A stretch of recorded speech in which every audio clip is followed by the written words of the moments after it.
How to export a model from Blender. First of all, open your Blender project with the model you want to export. Select the model by right-clicking or left-clicking on it depending on your Blender settings. Make sure your model is properly selected and visible in the viewport. Next, go to the top left corner of the Blender interface and click on the File menu.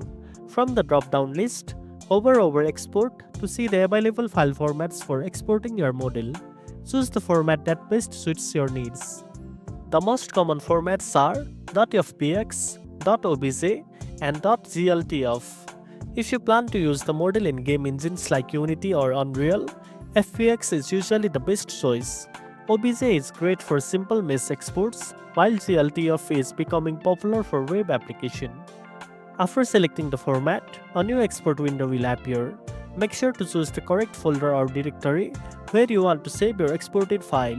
Naming the file clearly will help you find it easily later. Finally, click the export button next to the file name to save your model in the chosen format. Blender will process the export and your file will be ready for use in other software. And that's it. Now you know how to export a model from Blender. If you found this video helpful, don't forget to like, share, and subscribe for more tech tips. Thanks for watching, and I'll see you in the next one.